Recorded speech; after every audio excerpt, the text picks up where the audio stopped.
kita agar tidak tertindas oleh orang kafir dalam hal pendidikan. Kalau tadi berkaitan dengan orang tua ya, sebenarnya saling berkaitan. Pendidikan orang tua, peran orang tua dalam mendidik seorang anak itu akan ditentukan manakala anaknya sudah mencapai akil balik atau dewasa. Tetapi seorang ibu atau seorang ayah itu akan sangat kuat pengaruhnya pada seorang anak dalam hal mempengaruhi dan dipengaruhi. Seorang anak ketika melihat ibunya misalnya memakai hijab setiap hari, kemudian melakukan kegiatan-kegiatan amal atau kegiatan-kegiatan yang berkaitan misalnya berhubungan dengan mendukung kaum muslimin, atau misalnya melakukan kegiatan-kegiatan yang sifatnya amal solih gitu ya, seorang anak akan melihat, dia akan terus-menerus mendapatkan contoh yang baik, pelan-pelan dia akan menjadi seperti orang tuanya. Begitupun sebaliknya, ketika seorang anak setiap hari mendapatkan contoh-contoh yang tidak baik dari orang tuanya, maka lambat laun, pelan-pelan tapi pasti dia akan meniru perangai yang dilakukan oleh orang tuanya. Dan ketika hal itu terjadi, kita akan cuek aja. Contoh, sekarang bukan cuma di Indonesia, bahkan di Kuwait, di Qatar, dan di negara-negara berkembang, negara-negara maju sana, bahkan di Amerika sekalipun, sudah banyak seruan-seruan untuk boikot produk Israel, boikot produk Amerika. Apa yang dilakukan oleh kalangan kaum muslimin, pemuda dan pemudinya? Apakah semuanya menerima seruan tersebut? Tidak. Sebelum Ustazah berangkat ke sini, saya sempat jalan-jalan ke Depok karena kebetulan mengajar di UI Depok. Itu Ustazah lihat usia-usia mahasiswi memakai hijab, masuk ke McD, masuk ke Starbucks, masuk ke KFC. Mereka mendukung nggak seruan boikot itu berarti? Yang mendukung artinya apa?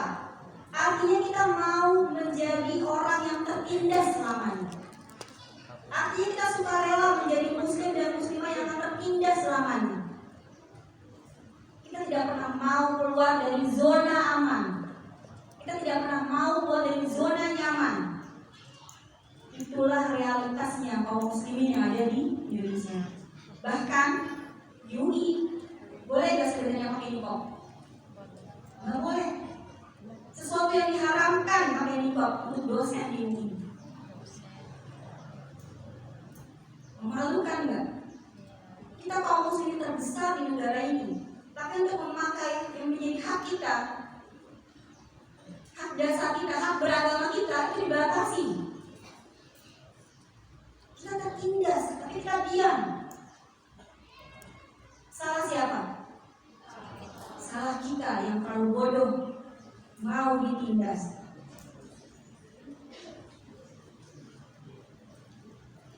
Dari staf rektor sampai ketua jurusan, mereka hanya berlabel KTP Islam.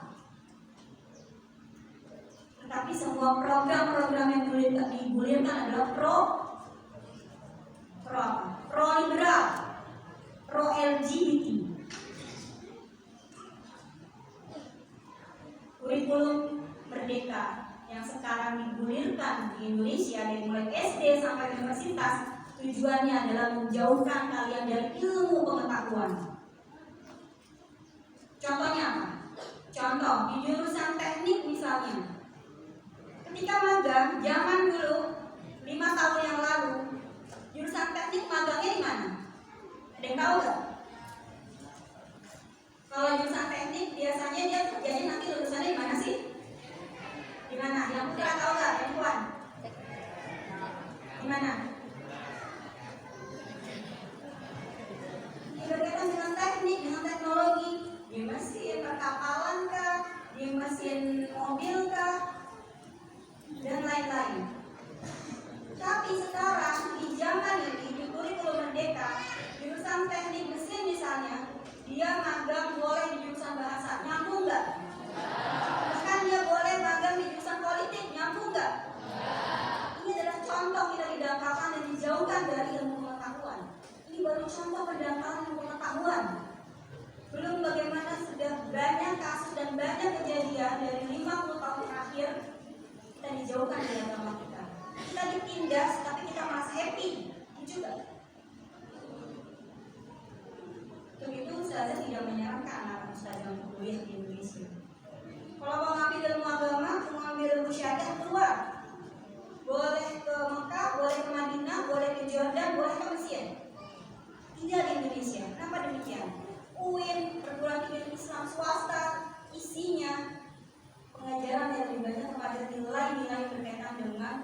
menyokong LGBT. Dosen-dosennya mempropagandakan dengan secara terang-terangan LGBT. Itu adalah contoh pendangkalan akidah. Tidak pernah sadar ini bahwa kita tertindas. Bahkan kita di negara yang mayoritas Muslim, pakai niqab di ruang kelas haram hukumnya. Sungguh aneh. Apakah kita perlu melawan? Harus. Saya nggak peduli. Sampai mau dilaporin mau apa silahkan, karena tidak ada sebenarnya undang-undang secara tertulis yang mengharamkan, yang tidak membolehkan. Ini peraturan siapa sebenarnya? Inilah kita dituntut untuk cerdas secara akal. Makanya ayo belajar, ayo semak betul-betul apa yang disampaikan oleh ustadznya, ustazahnya. Kalian mungkin tidak akan mendapatkan manfaatnya sekarang, tapi manfaatnya nanti 5 tahun, 10 tahun yang akan datang. Jangan dianggap sepele usia SMP dan SMA, karena inilah cikal bakal nanti masa depan kalian di masa selanjutnya, di masa studi S1-nya, S2-nya, dan seterusnya.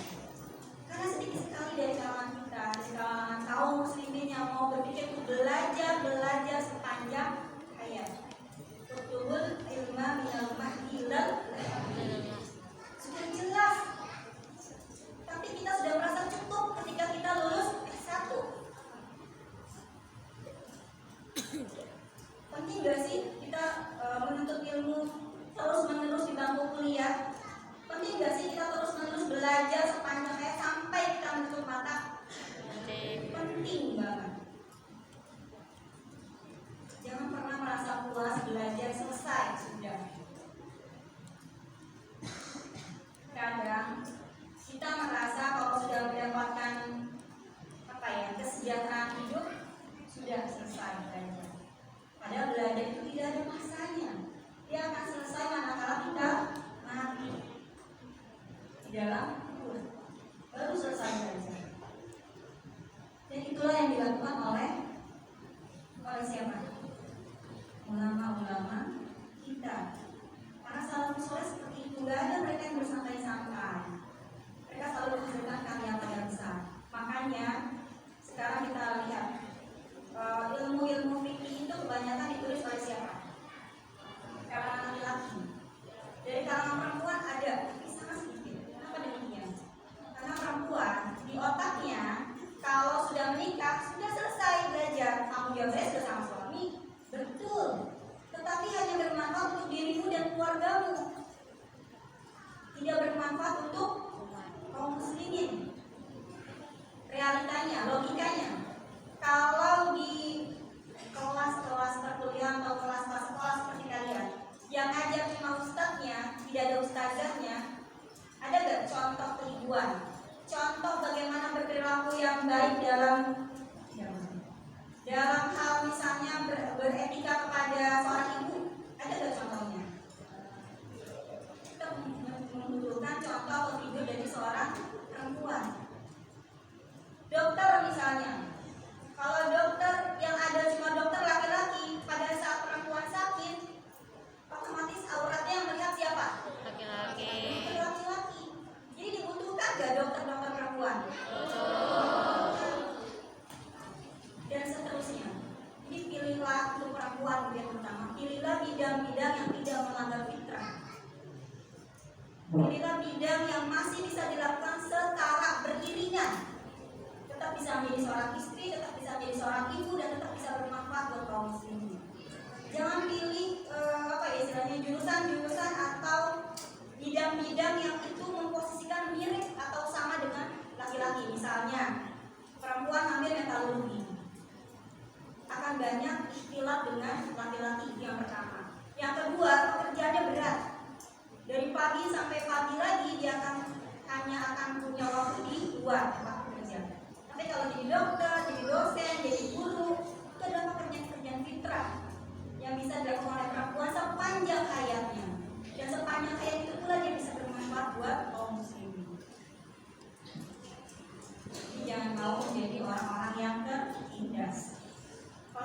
menjadi orang tertindas, tanamkan dalam diri, belajar dengan giat.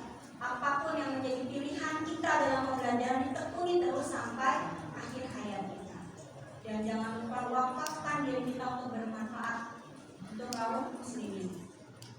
Kalau setiap hati kita sudah mempunyai niat mewakafkan diri kita untuk perjuangan pembelaan agama kita, maka nggak akan ada satu orang pun yang bisa menindas kita. Contoh Gaza, dia dibombardir, tapi apa yang keluar dari muslimahnya, dari anak-anak kecil itu? Mereka tetap sholat.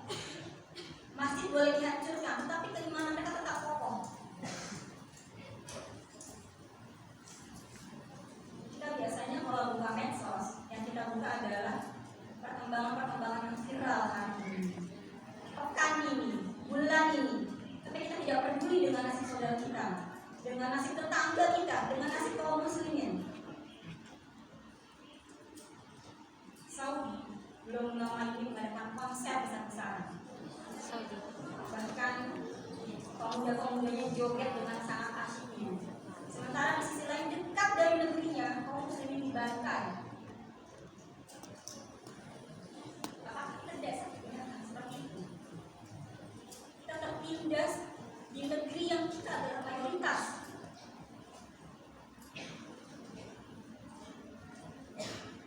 Mulai sekarang berjuang untuk menjadi hebat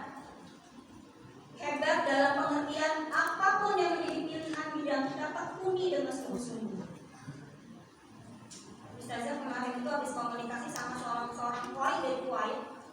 Dia jurusannya manajemen bisnis, tapi dia mempunyai hafalan 30 juz, dan dia juga mampu mengoperasikan pesawat. Dia mengirimkan bantuan langsung dari Kuwait dengan tenaganya sendiri, karena dia mempunyai kemampuan menerbangkan pilot.